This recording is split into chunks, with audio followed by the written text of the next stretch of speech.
Opening day.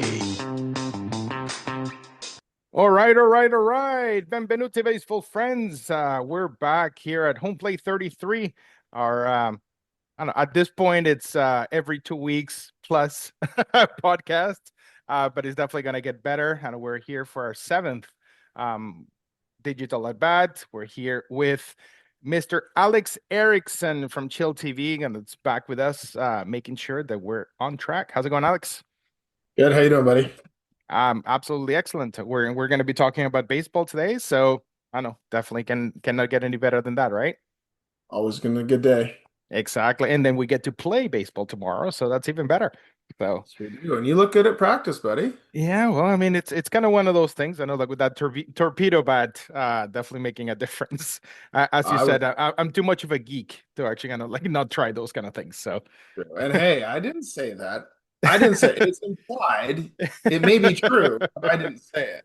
Oh, it's absolutely true. I'm man enough to admit that part that I'm an absolutely baseball geek about that kind of stuff. So, yeah. So, and for those of you that were listening to the previous episode that we had, I had the great people from Mark Lumber were able to send me the new torpedo bat, and we got to try it at practice. So, definitely, it's an interesting adjustment in terms of the new technology out in Major League Baseball. So we'll see what happens. I know we get to play for the first time since the arrival tomorrow at home.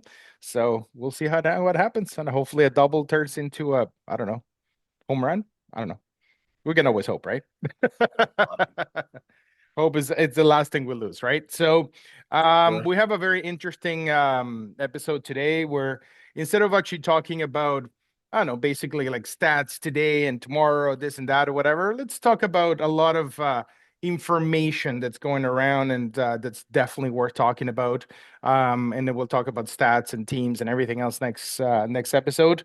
But today we're going to be talking about obviously the elephant in the room that's been on everybody's room last couple of weeks, the whole Pete Rose into the Hall of Fame, which Mm. we definitely have to dissect that because it's not that he just got elected to the Hall of Fame, is that he's now eligible to be part of the Hall of Fame. So definitely one of those things that we definitely need to dissect and talk about it because it's definitely worth talking about. The next thing that we're going to talk about is the Boston Red Sox drama, which another chapter was added this afternoon with Alex Bregman limping away from the field today in the fifth inning in Boston. So that's another chapter. So we're definitely going to be talking about that. We're going to have the All-Star break. We'll talk about a couple of things that are going to be happening in the community for the Vancouver Canadians next week. There's a couple of interesting dates for the Vancouver Canadians next week. And then after the break, we'll be talking about the early return of Ronald Acuna, what he did on his first pitch and first game. So definitely quite an interesting thing for that guy. So, and in our fourth section, we're going to be talking about PED since there was another high-profile player that popped positive. But definitely a little bit different than some of the other ones in the past. So definitely worth talking about. I won't name him because obviously we'll dissect it. So we'll keep you hanging a little bit. Then we'll go through the summary. And before I pass it on to my friend Alex to introduce himself again and talk about his awesomeness on his side. We'll talk about the trivia question of the day for this episode, and it's an interesting one. So please do not Google. Actually, I tried Googling them, and it doesn't come up right away. So Perfect. definitely might take a little bit to actually get it. But who is the highest current paid player or active player in Major League Baseball? It's not Ohtani. So, Donald, like you can just kind of like, Donald, erase that because he's only making $2 million this year. So in 2025, who's the highest paid active player in the majors? So that's your trivia question of the day. And with that, my friend Alex, the floor is yours.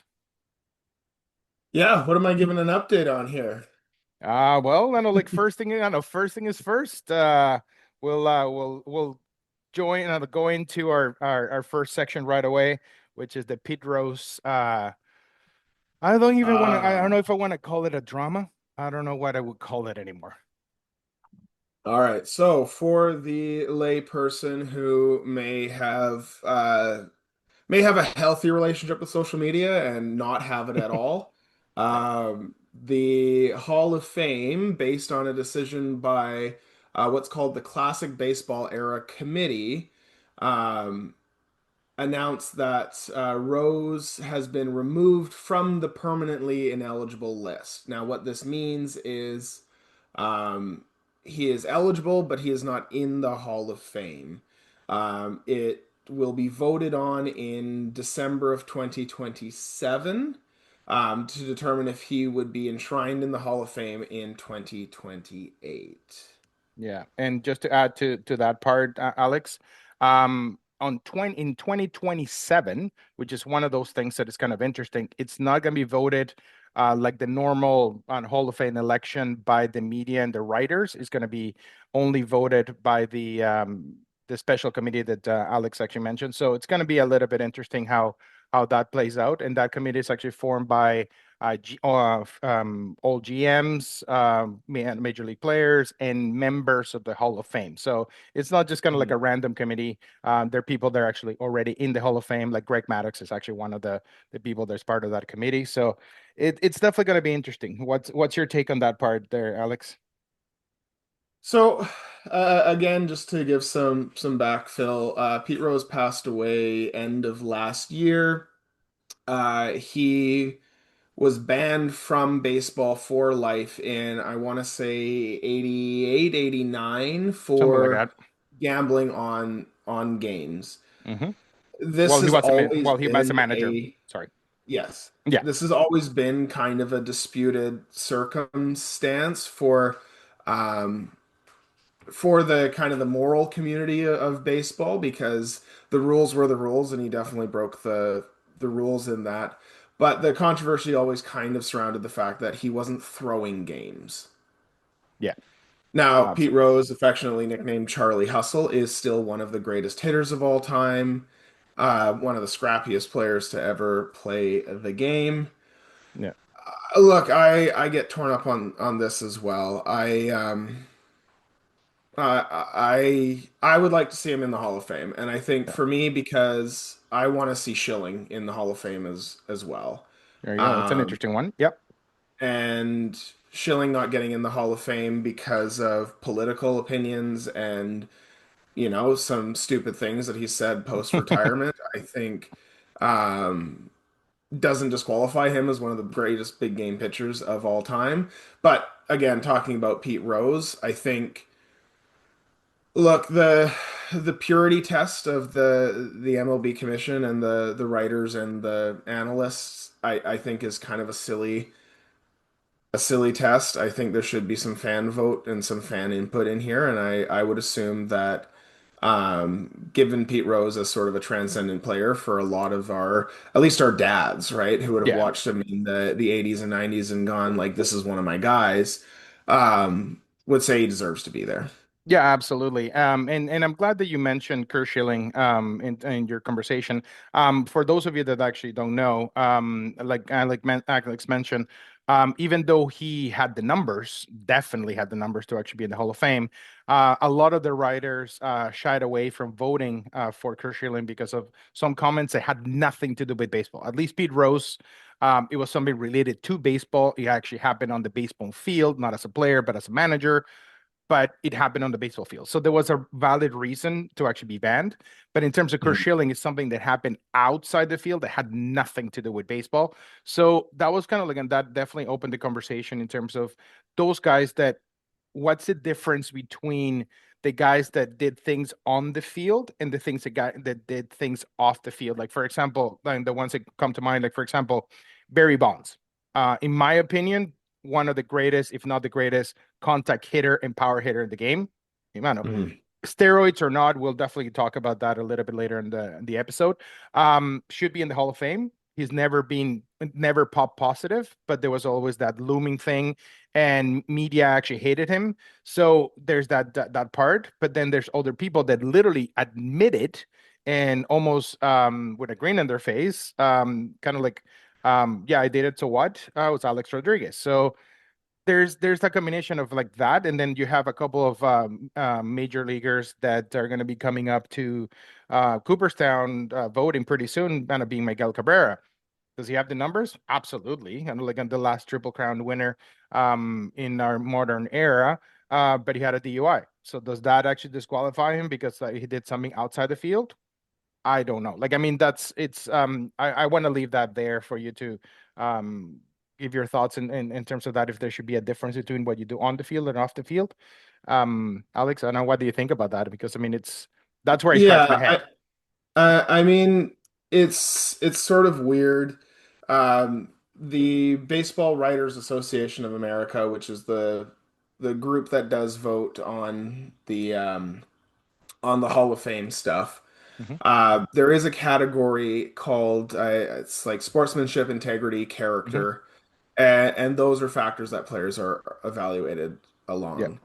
Um, and, and truth be told, again, with the sports betting being illegal at the time that Pete Rose was disqualified for it, that is kind of what it is. But again, if we're gonna say that um, he's now eligible, if Manfield is going to say, you know, that integrity, sportsmanship, character Hmm. categorization of why he's banned and why he would be ineligible for the Hall of Fame is worth lifting, then a player who won a Roberto Clemente Award and Kurt Schilling, Yeah.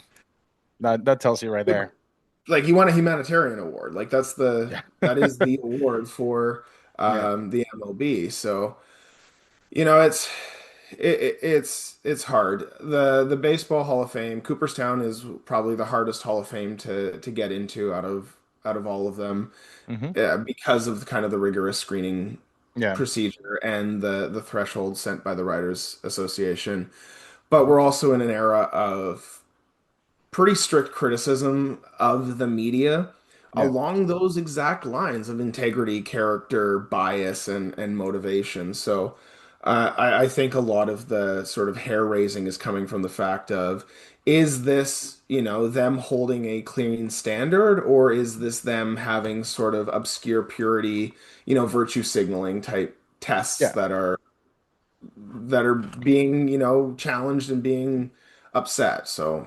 Yeah, and that's kind of one of the things, and I'm glad that you mentioned that. Like I know the baseball on Hall of Fame being one of the hardest ones to get in because it's very subjective. It's not necessarily very, and like I mean, of course, numbers are absolutely key, but it's one of the most subjective Hall of Fame's induction processes.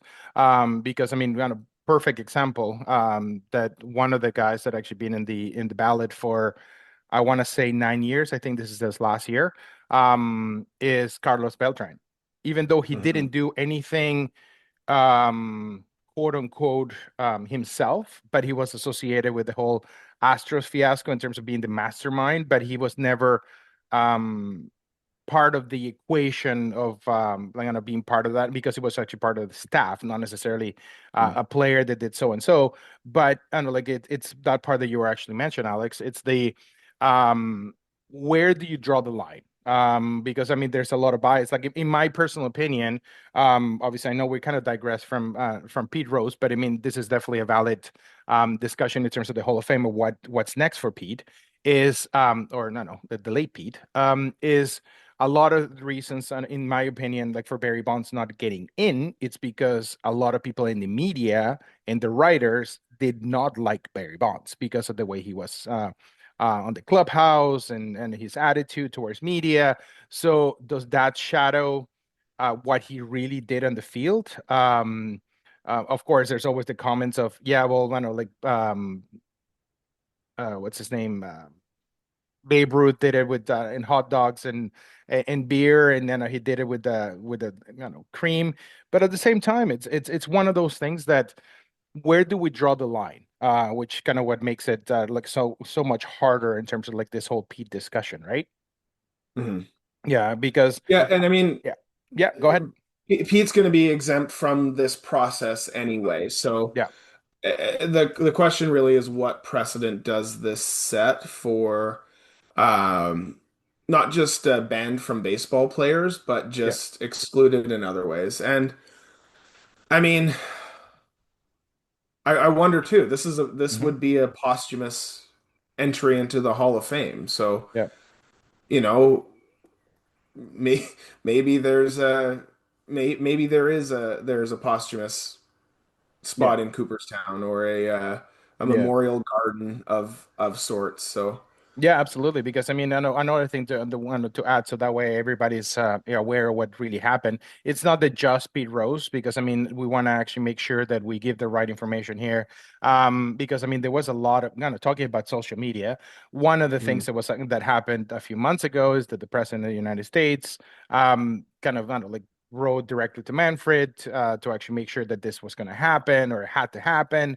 But then obviously yeah. Major League Baseball, in terms of the discussion side of it, it was that the family of Pete Rose requested it. There was another situation there that they talked about that because it's a lifetime ban, uh, Pete Rose passing away, technically he's not alive, so he's not a lifetime, like I know his lifetime already passed, so that kind of it was a technicality on a part of it. So mm, there's so many different things that kind of made this situation such a boilerplate thing, such a um, interesting topic to talk about.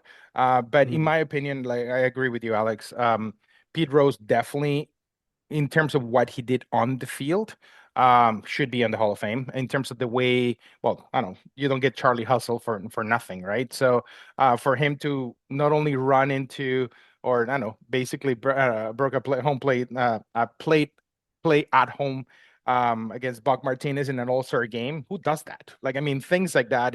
He was definitely one of those guys that embody what I know hustle on the field actually was all about. In my personal opinion, I had the pleasure to Mhm. kind of meet him in Vegas in one of his autograph signings, and he absolutely blew my mind because he played in Venezuela. And when I brought him a picture to sign, were from when he played in Caracas, my hometown. And he literally, and I'm not exaggerating here, my man, he took the picture, saw the picture, and the people that was high-fiving him, I obviously had no idea.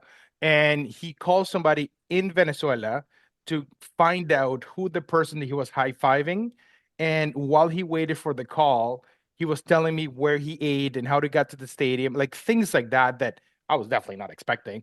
And a 5 minute thing turned into like a half an hour hangout session. So it was one of the most amazing Oh, that's experiences cool. in terms of talking about that. So in terms of Hmm. that, I mean, of course, that's in terms of when you actually meet him, and obviously, I know he's a person like on a public figure and whatnot. There were a lot of things that he did on and off the field, and he never recanted the fact that he actually gambled. So it was one of those guys that I don't know, take it with a grain of salt. But it was quite a character in terms of on the field part of it, and then in terms of the Hall of Fame side of things. I think he should be there, even though I agree with you that he should be there for like the plaque, I don't know, for the excellence of actually being there, and I don't know, just to put it on, like, on in context for those people that don't have not the that have not don't have the like the nitty gritty details. He himself in the major leagues, he has more hits, or I don't know, he, at that point had more hits than Ichiro had in Japan and in the U.S. combined. So Yeah. that kind of puts it on context. And in Ichiro kind of being the most, I don't know, like one the prolific contact hitter in our generation, I don't know, Hmm. arguably. So for him to actually kind of, I don't know, have that, it's just mind kind of blowing from that sense. But like you mentioned, like the whole morality clause part of it that's in the Hall of Fame. One of the guys that was also in that list that were pardoned, if you want to call it that, was shoeless Joe Jackson, which apparently Hmm. was, I don't know, supposed to be a womanizer, a bunch of other things, and it was not even, I don't know, like the gambling part of it. It was not even part of that, but apparently it was a menace outside the field. So where do you draw the line? I mean, I don't even know. Like, I think it's I an mean, if we're absolute going insult, back to right? the if we're going back to Yeah, the Chicago Black Sox era, it's like yeah, How many of them weren't a menace? Hmm. Exactly. Or how many there in the Hall of Fame right now were a menace, but they were not part of the whole equation, right? I don't know. Yeah, Yeah. So it's being a fan of Pete Rose's game, I think is an insult to actually going to do it after he died, in my personal opinion. Does he hmm, deserve to be in the Hall of Fame because of his numbers? Absolutely. But to add him after the fact, it's kind of one of those like, yeah, well, man, we waited for you to die, so you don't actually kind of make a mockery of the whole thing. So we were going to put you in. I don't know how yeah. you feel about that. I don't know. It just, I don't know. I don't know. The one of the things that I take some comfort in the fact that the Baseball Writers Association is a massive voting cohort. We're talking 300 to 400 voters. Hmm. Uh, I think that makes a difference. It's not, Yeah. it is still sort of this sort of secretive backroom group, but Yeah. it's not like 8 people deciding who gets in and who gets Yeah. out. It's not necessarily a shadow committee. It is a large voting Yeah. It's like the cohort, and that Illuminati. is it is, but Yeah. it's a big group of people, so Yeah. there's some reliability to that. Quick dump of Charlie Hustle's stats: 17-time All-Star, 3-time World Series, a National League MVP, World Series MVP, Rookie of the Year, 2 Golden Gloves, 3 batting championships. The Reds have retired his jersey, number 14. Hmm. And he holds the MLB record for career hits at 4,256 and games played at 3,562. I So, mean, do you need more? Like, I mean, come on, give me a break. yeah. Like it's kind of one of those things. If you're telling me that not like gonna Cal Ripken had an issue and he's not gonna be in the Hall of Fame because I don't know, he had a dispute with I don't know the mayor of Baltimore. I don't know. Right? Yeah. It just doesn't make a whole lot of sense from that side. And I mean, going back to the whole Hall of Fame part of it, to echo what you were talking about, the fact that there's only one unanimous Hall of Famer in like the history of the game, that kind Mhm. of tells you where and like that's in my opinion, it's next to impossible or pretty close to impossible to actually get consensus from those guys. There are some guys that I think they should be in the Hall of Fame. Like for example, I don't know, like I know Griffey not being I don't know a unanimous one or even Jeter as much as I don't think is the best defensive shortstop in the history, but definitely as a Hall of Famer. I mean, to kind of have 99.9% of the votes and not have that 1%, it is what it is, right? So, in terms of Charlie Hustle being in the Hall of Fame, I'm glad that he has the chance to be in the Hall of Fame. We have to see if he's actually going to be inducted. That's the other thing too, and that's something that we definitely need to dissect there because even though we think that, oh yeah, not like it might be a done deal, I don't think it's a done deal to be honest with you. I don't know what you think about that. Yeah, I mean, it almost seems like it almost seems like they're just throwing a rock in the pond and then seeing if the ripples will go away before throwing another rock in rather than trying to dump more rocks. They're like, Yeah, how big of a wave is this going to make? And um, I don't I don't hate the strategy given how fast the news cycle moves. yeah, By the time December 2027 rolls around, yeah. there's going to be people weighing like, wait, Pete Rose is dead? Like, Yeah, absolutely, there's people and going to be that's a catching up reality. with that news, let Yeah, alone his eligibility and that sort of thing. yeah, and definitely would be interesting with some of the upcoming guys coming to the major league and the in the ballot into the ballot and what that opens up for some of those guys. So we'll leave it at that, and I think we had a great we kept you guys in the loop in terms of what's there and what's to expect for that side, and then we'll go into our next section, which we're going to be talking about the drama that continues to unfold in Boston, which for the unfortunately you guys that are listening to audio cannot see the background for my friend Alex. It's as a Fenway Park background, getting ready to talk about this interesting topic that keeps My socks. getting more chapters into this. I don't know. Let's call it melodrama because it's getting better and better and better. How about All we right. just call it the hot corner? There you go. Exact. I like that. That should be the name of the soap opera. The Hot Yeah, Corner. Yeah, there you go. So we'll be right back, and then we'll talk about the Boston Red Sox regular season. All right. So we're section two of this episode, and let's talk about, like we mentioned in our previous section, the Hot Corner, the the I don't know how to call it, the drama, the I don't know, soap opera, but the Hot Corner. Alex, I'll let you start because there's so much to talk about that I don't even know where to start. yeah. I feel like it's worth a shout out to the telenovelas out there Oh, absolutely. for the drama about this. Yeah. Uh, Again, catching people up. Rafael Devers is not a happy Red Sox. He's um, kind of, I guess, without a place on the team. He's not Hmm. sure of his role fully. Doesn't want to be a DH. Wants to be a third baseman. And then, so in the offseason, the Red Sox go sign Bregman. Um, Now, Bregman gets hurt.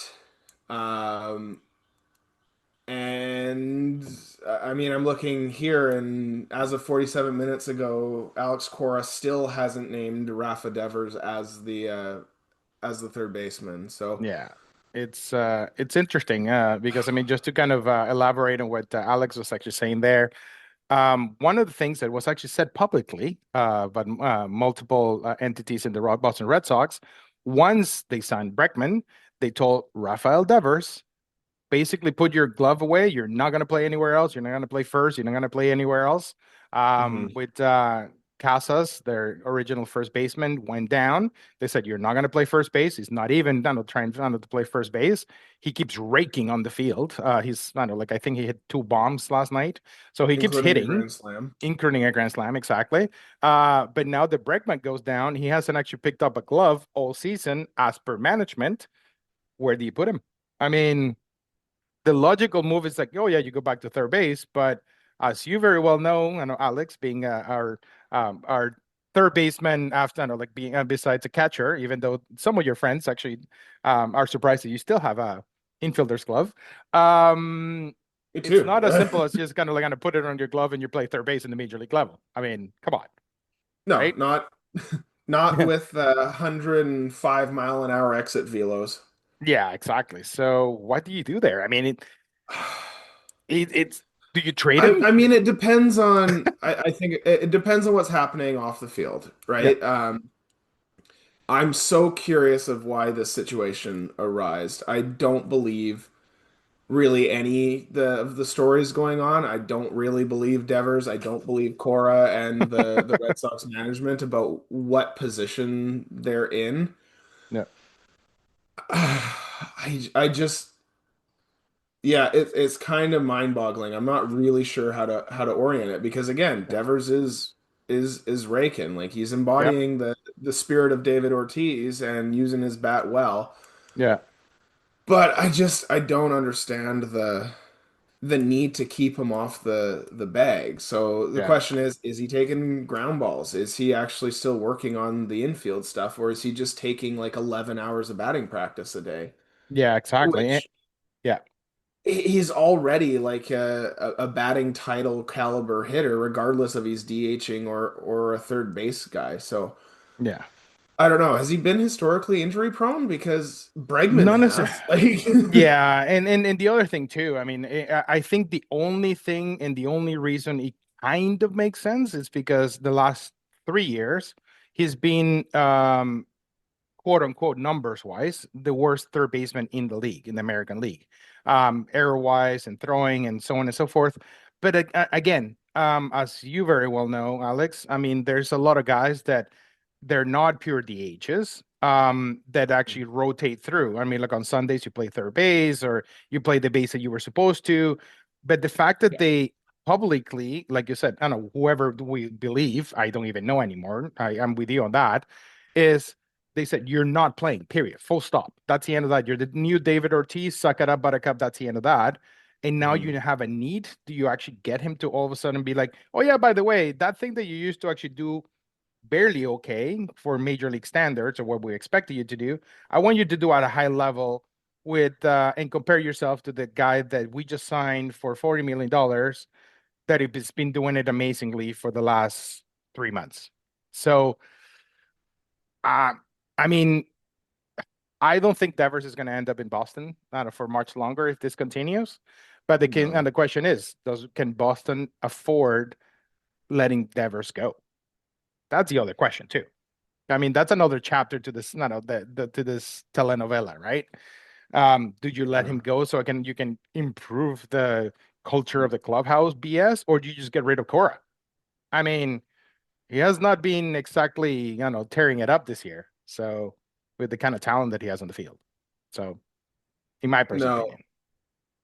So So Devers did sign a 10-year deal in two mhm. years ago for 300 313 and a half Yeah, million, yeah, and it's guaranteed.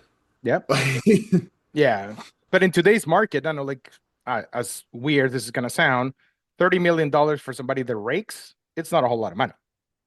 No. So do you trade him? I don't know, it's like, oh, you pick up, I don't know, the full contract, and then we'll trade you to, I don't know, the Mets or something like that that actually wants to pick him up and move Mm. on, and you can actually do what the Yankees actually did. It's like, well, we lost Soto, but we're gonna use that and get four guys that are proven veterans that right now they're first in the division for a reason. So Yeah. there's a lot of ways that they can pivot, but And he I don't can know. be traded. It looks like there's Yeah, no trade clause in his contract, so it's like yeah.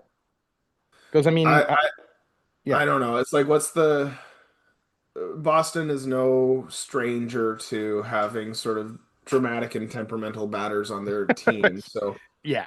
maybe for the organization, they're like, oh, our best hitter happens to be kind of complaining about stuff. It's like, Like whatever. meh. Let's open the Manny Ramirez book and just follow that protocol. Exactly, and Um, yeah, and yeah, and that team, and it's kind of interesting that we talk about telenovelas and all that kind of stuff. Um, in my personal, even though it's a great show, um, this year, well, starting last year when the whole Clubhouse show in Netflix started, there's so many things that came out that are creating more interesting news for the restaurant, interesting for lack of a better word, than positive things on the field for the team. I don't know what you think about that. I mean, I also I have a tier list of the top three mouth breathing fan bases in baseball, and that's the New York Yankees, the Boston Red Sox, and anything in Philadelphia. There you go. Um, I 100% agree. Yeah.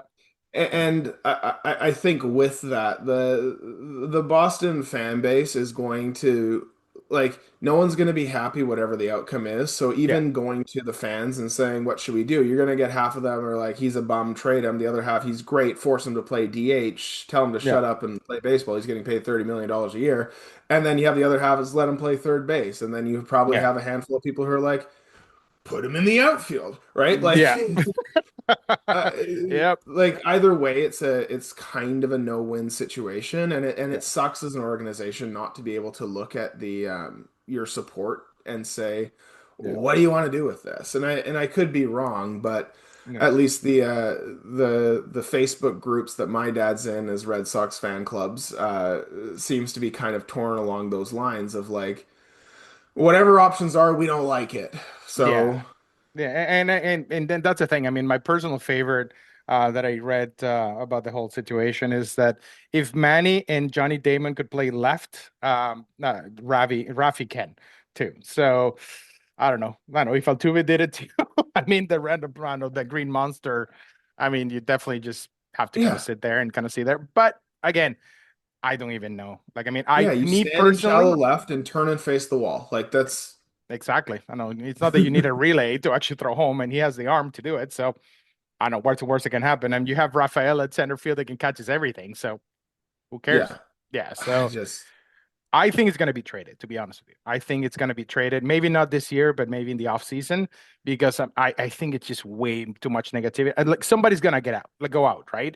Either Mhm. Cora if they don't win the division or at least they make the playoffs, or he just goes, enough is enough of this crap, I'm out, you know? Yeah. So, but I don't know, he doesn't have an opt out either. Like, not only he doesn't have a no trade clause, but he doesn't have an opt out, which is another interesting Yeah. chapter for that. So he has to suck it up. So, Bregman's uh, on a 3-year deal, yeah, so I but I think he has an opt out after two, I think, if I remember correctly. But I I mean, think still, so. that's Yeah. 3 years. I mean, that's not if you're, I don't know, if you're raking in Boston, why would you want to go anywhere else, right? So, it's definitely an interesting chapter into the telenovela, The Hot Corner. I don't know, coming Yes. to you in the next couple of days. Yeah. It's Yeah. it's a twist on a twist with another twist to plot twist, and everyone's unhappy. Exactly. And then Someone's and the going to die. interesting part is, I know this player speaks Spanish, so it's very for kind of filling the whole telenovela scenario because you have like half speak English, Well, I half feel like Spanish. if So you're not going to pander to the Spanish audience here, then someone's got to. exactly. Well, there you go, man. So we'll leave the drama there. So and then we'll go into the All-Star break there and we'll continue our talk and this awesome conversation that we're having in Home Plate 33, your podcast. All-Star break. All right, so we're here at our All-Star break. We're halfway through our podcast, and here's where we talk about our local initiatives and also our sponsors. Obviously, on Mark Lumber. If you want your torpedo bat, they're there right there. So Home Play 33, your discount code, you get 10% off, and then if it's over $100, you get free shipping. So you can get your custom bats. No, they don't have to be torpedo bats, but they have great quality ones. So we'll tell you how the torpedo bat behaves at the game tomorrow. May 24th, we're going to be at home playing against the Langley Knights. So for those of you there in the Chilliwack area that want to come out and watch some baseball, so we'll be playing at 6:30 Pacific Standard Time. We'll be broadcasting also on the Home Play 33 YouTube channel. So you can actually watch that game. So you can watch Alex and myself trying to win it for the home team. And then we have also a brand new um, scoreboard that we got last week at Fairfield. So we want to thank the city of Chilliwack and also the Chilliwack Minor Association for making that happen. So we have our logo there, the Chilliwack Cups. So we definitely want to send a massive shout out to the Chilliwack authorities for making that happen. So we'll make sure that we make use of that, and then we'll have some music as well on the field. Also, we want to give a shout out to Section 35 at in Chilliwack. We did a collaboration with them for the Stolo jerseys. You can see it in the homeplate.33 Instagram page and um, TikTok as well. So definitely have been always supporting our team there. So Section 35, I know with the native collections there in collaboration, they do an amazing job. They have their store in, I always forget their name. The new section, what's the name, Alex? Downtown Chilliwack, the renovated area. District 1881. Yeah, exactly. So they have one store there, so make sure you drop by and check it out. Um, in terms of next week, the Vancouver Canadians are back in town.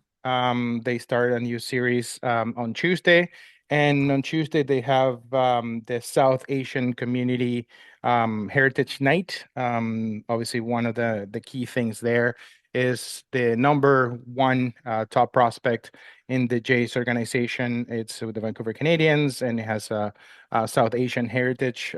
Arjun Namara. We had an interview with him. Make sure to check it out in our Instagram and TikTok platforms. It was kind of interesting how he approaches this and whatnot. So make sure to check it out. We'll be there Tuesday and probably Thursday as well. And maybe the two of us, if you want to say hello to us, we might be there on the 30th, if I remember correctly, Alex, that you were mentioning. We might be there Yes. the media area at the very top of the home Or the plate. 31st. I can't Mhm. remember which day is which. I Yeah, don't remember which day is which is anymore. Well, we'll post it on our Instagram page. So we'll be Beauty. Nat Bailey a few times this week. So if you want to check it out, say hi and I don't know, give us ideas for the podcast. So we're definitely always open to that. And the hint for our trivia question of the day is, which it is, which one is the highest current active player in the majors? I don't want to give you too many hints, but he's being paid by more than one team. So, and it's more than two. Good hint. So, it's I don't know, if I give you too much information, it will be there. I shared the question with Alex at practice on this week, and he was baffled. So. I know he still hasn't be able to actually get it. So, even though I know, he got me last week, so I had to actually get him this week. So, payback is I don't know, what is it? Love Revenge it. is that I the love dish. good baseball trivia. It reminds me Exactly. of road trips with my dad. There you go, Uh, and that's what we want to do, right? So, Alex, anything on your side? yeah, quick around the horn for Fraser Valley baseball here. The University of Fraser Valley Cascades are atop the Canadian College Baseball Conference. 21 and 11 record. They're playing some good baseball here. They're on a bit of a losing streak right now, but I believe they're coming home this weekend. Let Mhm. me just pull up their schedule Yeah, I think here. they play on Sunday at home, I think, if I Play remember a Sunday correctly. at home, Hmm. and yeah, they're playing well. I believe they won the banner last year, so Correct. hoping to repeat on that one. Good squad, good baseball. I don't think either of us have had the chance to go out and check out a game. I think I've only seen two this year, so Yeah. lots of good baseball being played there.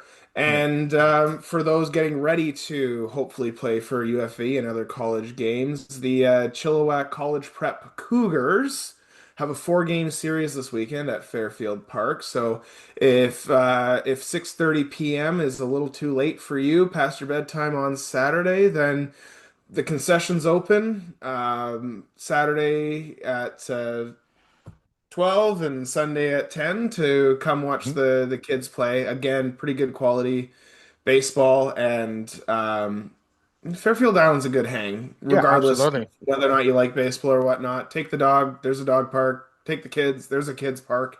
Yeah. Uh, There's even a gym. Put on There's your an running outside shoes and gym. run around, get in Yeah, shape, do all that good stuff. So, exactly. So uh, I think it's supposed to Fairfield be like Island's a good 22 place to be, and the degrees. weather looks like it's going to be good. So, Yeah. come watch So baseball. It's good for you. yeah, you can watch. There's one, what is it, five diamonds?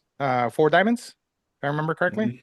Yeah, so you have like four diamonds that you can actually kind of watch baseball, like, the little ones, the big ones. I know have the concessions open. Like I mentioned, I know there's a gym outside if you want to go for a run as well. There's a trail. So Yeah. I know, well, come and enjoy. I mean, what's the worst that can happen? You have fun. I mean, come on, right? So, and it's Yeah. free.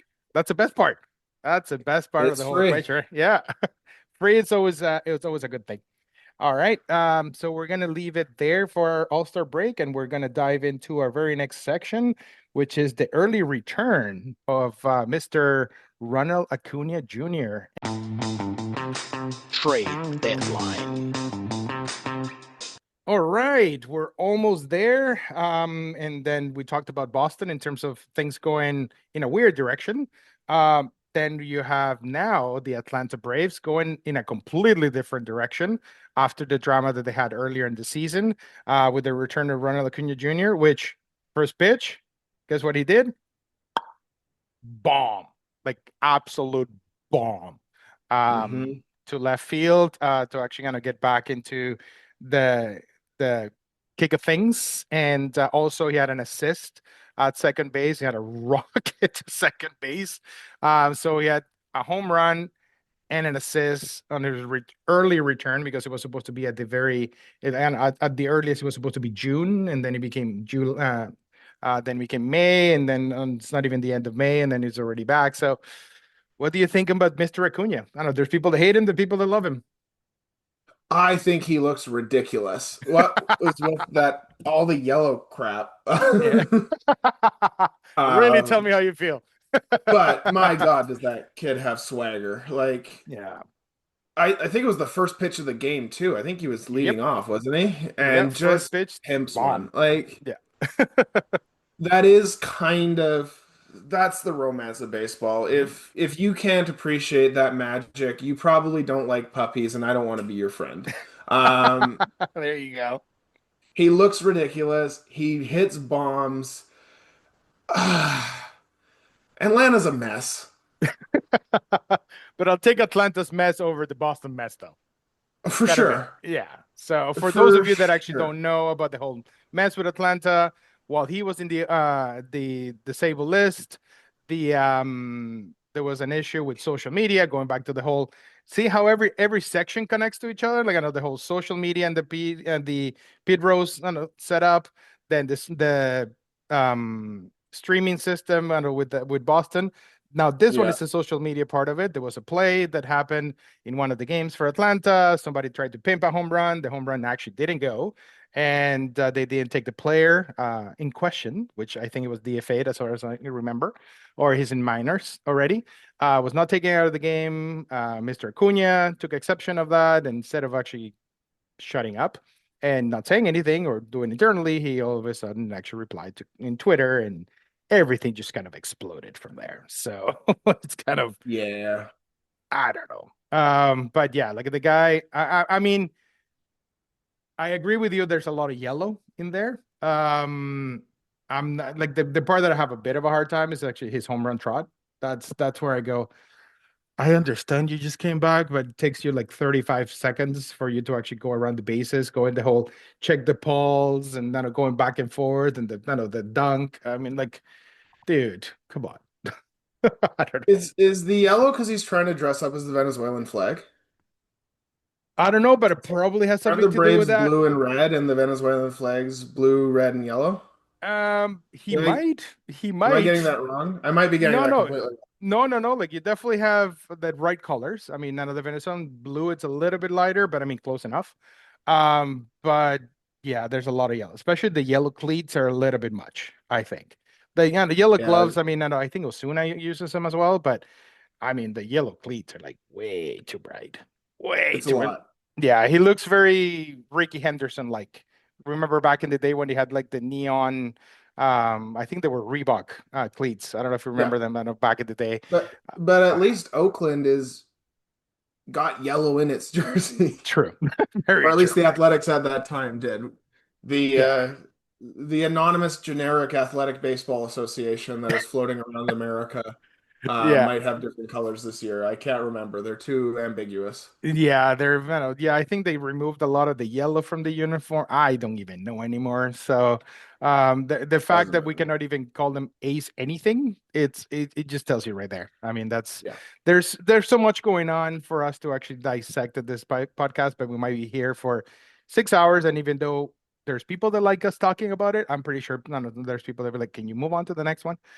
No kidding. Because it's kind of one of those things. But what's our sentiment? Good Yeah. for Acuna. That's the way to come back, regardless. So Yeah. I mean, at least my sentiment, like, definitely good for Acuna, but I think good for the game. Because for those ones that they kind of like do a lot of talking and whatnot, the fact that he came back first pitch home run, it's like, I'm here. Like, I mean, you're doing it on yeah, the field. Like, yeah, you're I pimping and am doing that still kind of stuff. who I said I am, and the injury Exactly. hasn't changed that. Exactly. So I mean, I think it's good for the game to kind of bring those guys back. Like, unfortunately, I know that you have guys like Trout that unfortunately cannot stay on the field for multiple for injuries. Even though he's a class act in every which way, he hasn't been able to actually stay on the field. But to have these guys to kind of like return early from injuries and prove the doubters wrong in terms of guys, this guy ready. He's going to strike out 5 times in one game bomb first on a first pitch kind of shows you like, dude, I can do it. I can still do it. I'm proving it. I think that's great for the game, in my opinion. The whole Yeah, pimping swagger part of it, I agree with you. It can be dialed down a notch, but if could you be haven't, because we're old. yeah, it could be. But having actually seen him pimp home runs in my home country, this swag that you see on the majors is not anywhere close. Like he No, for pimped a sure. home run 2 years ago. I think that was the last time he played in Venezuela. It took almost a minute for him to actually finish the going around the bases. That's Great. It was just like, are you absolutely kidding me? Like, Stop can it. you actually just Run. stop it? Run. Like, took him 10 seconds to get to first base. Like, it was like, dude, I'm probably the slowest one in the team, and I can make it to second base in 10 seconds. So Yeah, yeah. that's just weird. But anyway, so we'll leave it at that. I think we both agree that no, it's a great thing, not only for the player but for the game itself, and actually going to bring fans because people were losing it in the stands and being happy to actually see one of their superstars back on the field. So we'll leave that drama that is actually on the up, not on the downturn for that as that, and then we'll go into our last topic of the day, which I think we might spend a little bit more time than usual, which is the PED conversation because another player Mm. pop positive. This will be the second one this year, so a lot to talk about there. Postseason. We are back and let's talk PED, which I thought this topic was just long gone and we didn't have to actually address this anymore. But dude, PEDs in 2025, really? I don't know. What do you think? Where do you stand on this awesomeness of being caught with PED stuff? Yeah, I mean, I'm gonna take the what what would I don't know if this is gonna be a controversial take or not, but Well, that's what we're here I for, man, to create think them. legalize it and check their blood work. Yeah. Like, what are we are we caring about an unfair advantage for players that are doing red light therapy, hot and cold plunges, personal massages, specific dietary nutritions? Like, they're going to extract whatever edge is available to them wherever possible. Yeah. I think that's the first thing. Mm-hmm. I think the real concern about PEDs is either based on misconception about what they actually do for performance Mm-hmm. and the abuse of those drugs. Because um, I also follow the bodybuilding world a little bit. Not that I am one, but there's been a spate of deaths, early deaths Mm-hmm. amongst bodybuilders, and that is the cohort of people that are most notoriously overusing steroids and performance enhancing drugs. And that's part of that culture. And I think the conception is that if this comes into the games, there's going to be guys who are pumping themselves full of testosterone and D-ball and Anavar and that sort of thing, and they're going to have a heart attack on the field. And Yeah. I think that's unlikely. There's lots of places that will check your blood, will make sure things are optimized, and that you can take the things you need to recover, to get strong, to be the best athlete you can be.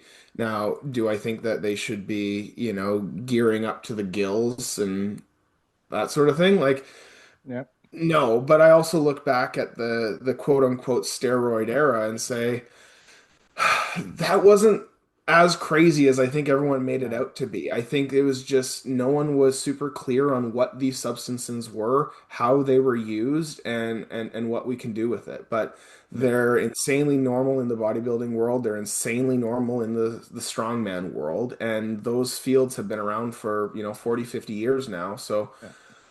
I think we're due in the same way that I think socially we've changed our minds on weed and the impact of marijuana.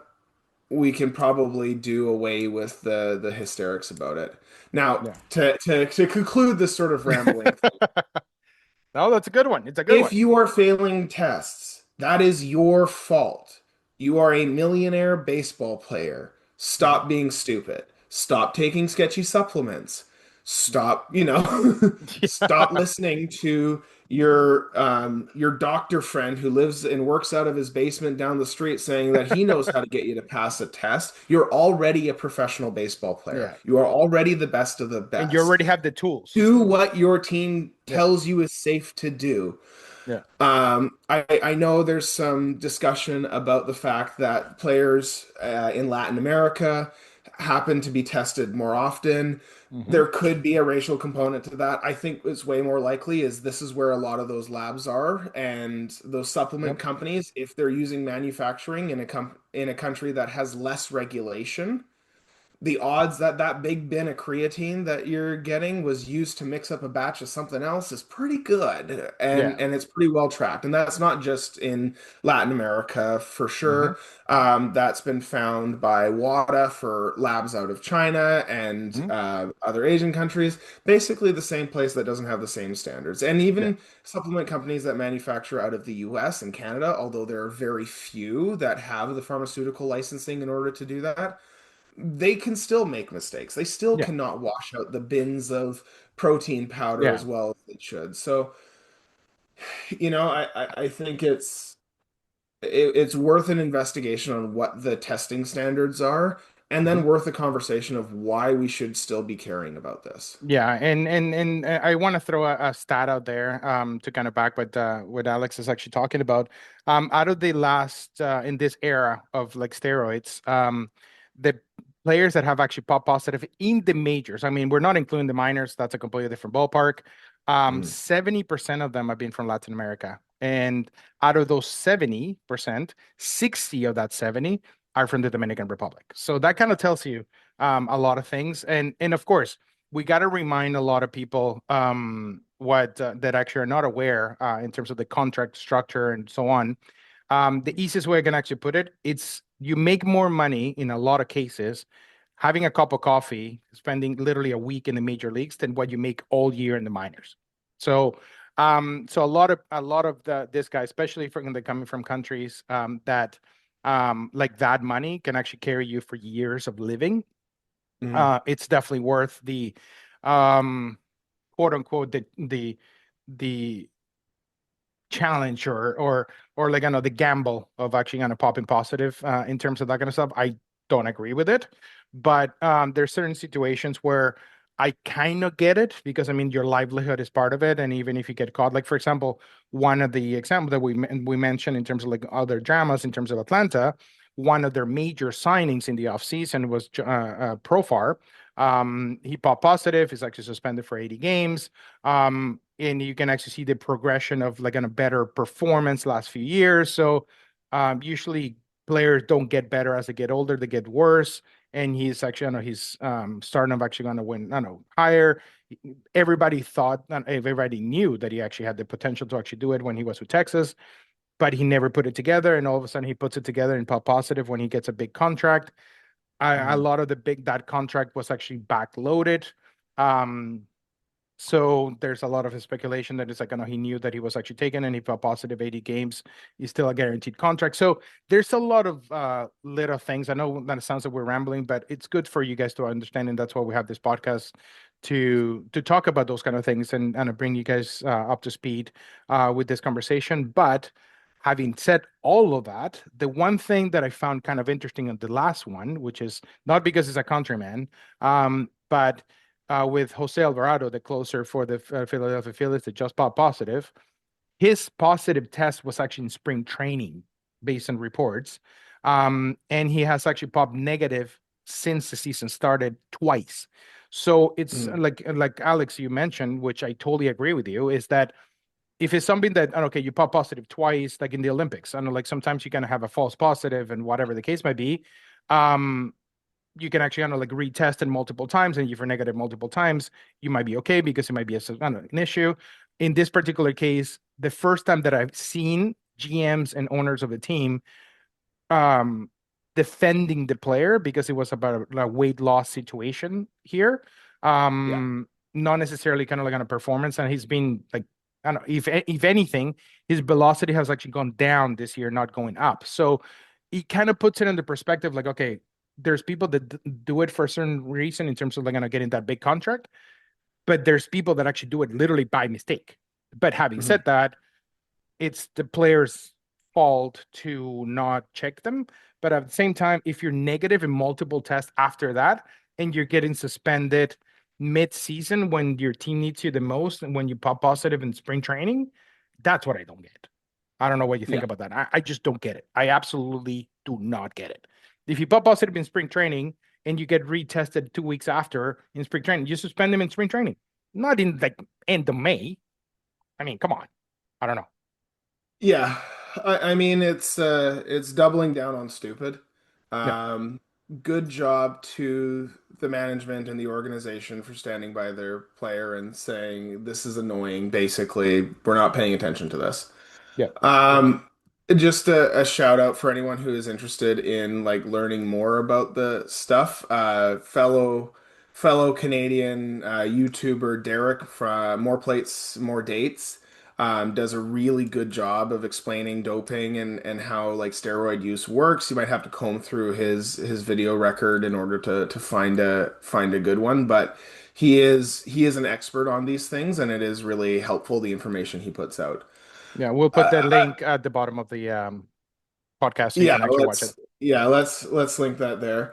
Hmm. Um, yeah, I mean he Alvarado tested positive for what is considered exogenous testosterone, which it is kind of the more sketchy ones to say someone has been taking, because it's not a foreign substance. There are things in I guess the pop culture one would be trenbolone or tren as it's affectionately returned, does not naturally occur in the human body. So testing positive for that is pretty sure that you've taken it Yeah. exogenously. Men and women both produce testosterone. There is a baseline metabolic rate for testosterone that goes up and down. Hmm. And it's a pretty wide-ranging window of what an Yeah. acceptable level is. And so when they're testing these players, they're trying to establish a baseline and then look for spikes. Yeah. But those spikes could happen for a number of reasons. Like Yeah. he could have had a good night's sleep, right? Like he could have Yeah. had a really hard leg day, ate a good meal, had a good night's sleep, you know, made love Yeah. to the old lady, and then Yeah. was like, "Hey, I'm feeling pretty good. Yep. Testosterone's up. Here we go." Or Yeah. he could have been taking something, Yeah. or he could have been sprayed, right? Like Yeah. it's so And ambiguous. and I'll use it as a segue as well, is that a lot of which is kind of one of the like the irony of the whole situation is that a lot of guys that actually have pop positive have actually used, oh yeah, we're trying, like me and the missus are trying to get pregnant and I actually got it that way. So they kind Yeah. of use that excuse, and I don't know, excuse or not, I mean, that's one of those things. There's reasons you can actually do it, but if you put pop positive multiple times, that's a different conversation. But for somebody to just pop up once and the negative after, even though sketchy or not, it just seems weird. I don't know, in Yeah, my opinion. and again, I think it should be somewhat of a non-issue. Like Yeah, let's just leave it. Let's put yeah, out a number, or let's just have better testing standards. yeah. Like I Or test I everybody, not random. Just test everybody. Move on. You know what I mean? yeah, Yeah, how about, pre-game, everyone take a pee together before the exactly. game, Yeah, exactly. It's a bonding we'll make you experience. feel uncomfortable. Or how about we just save the money that the MLB is spending on anti-doping, reduce the beer costs on fields, and let's just go back to the 90s and have And a good old time with baseball being ridiculous. yeah, and see how far like Judge can actually It's hit it their out of the body, park. it's their choice. Their body, their chosen, steroids, that hit Get out of the big, park. throw rockets, hit bombs. There you go. That's a good way to wrap up the section. I like it. I like it. There you go. So that wraps up the awesome conversations that we have had today. I absolutely loved the none of this episode, none of talking about multiple things, not just talking about, I don't know, who hit a double or a triple, just I don't know, talking about general things of Major League Baseball, and I absolutely loved it. And we're gonna go into our summary next section and the answer to our trivia question of the day. We'll be right back, people. World Series. All right, people. So this awesome episode had to actually come to an end. So we'll give you a high level summary of the episode. Pete Rose can be elected to the Hall of Fame by the committee. He's not in the Hall of Fame. What the Hall of Fame committee did was not just all of a sudden you're in the Hall. No, he has the ability to go into the Hall of Fame. We'll see what happens in 2027 when his number is up to actually be selected by the committee of players.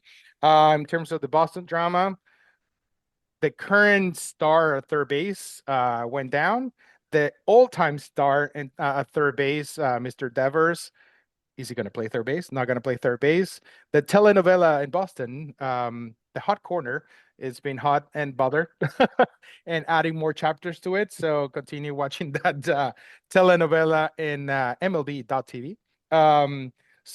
Obviously there's more things to come for that.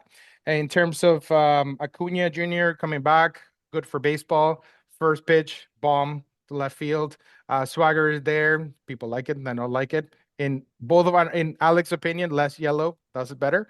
For me, faster than home run trots do it better. But as long as he keeps adding to the game and doing it on the field, not off the field, that's definitely great.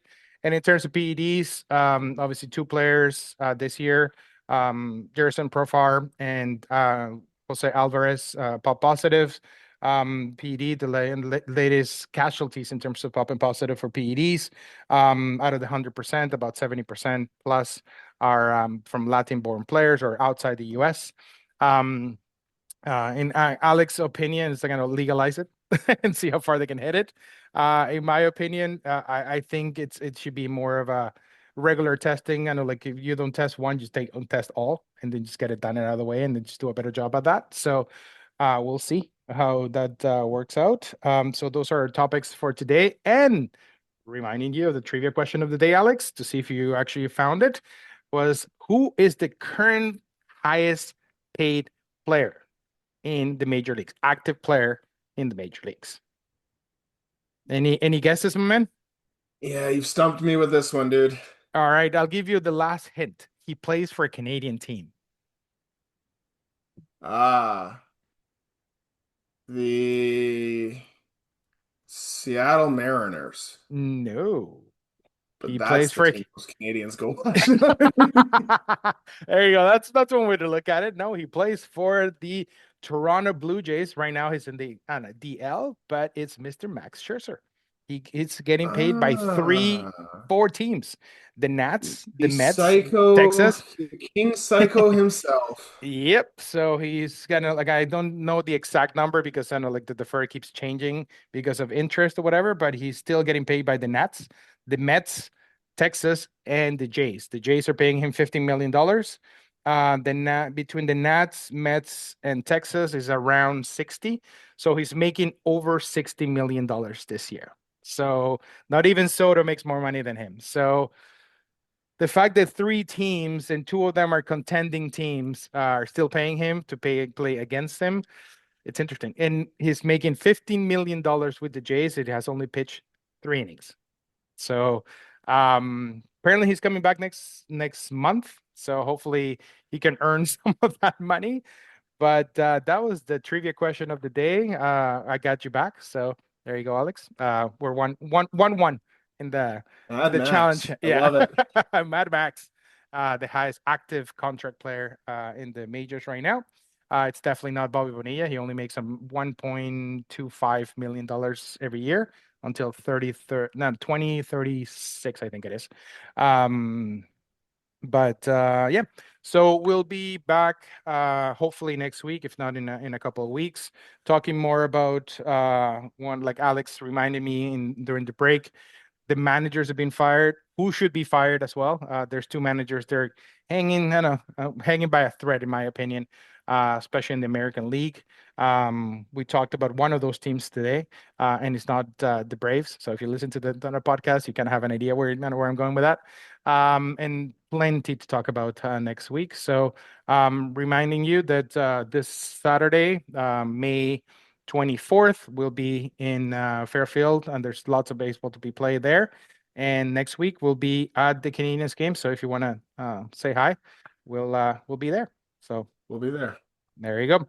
All right, Alex. Thanks again, my man, for being part of this project, and we'll be having more local content as well with the UAV Cascades in the upcoming weeks. All right, guys. Brilliant. Arrivederci. Thank you very much, baseball fans, for following. And remember, follow us in Instagram at homeplate.33. Follow Alex on YouTube on Chill TV as well. We'll have all this in the regular platforms, YouTube and Spotify and all the good stuff. And then if you want to watch our game, if you cannot actually make our game Saturday, you can watch it on YouTube on the Homeplay 33 channel. So we'll be live around 6 p.m. Pacific Standard Time. So you can actually watch how the Torpedo Bat behaves for the Chilliwack Cubs against the Langley Knights. All right, people. See you later.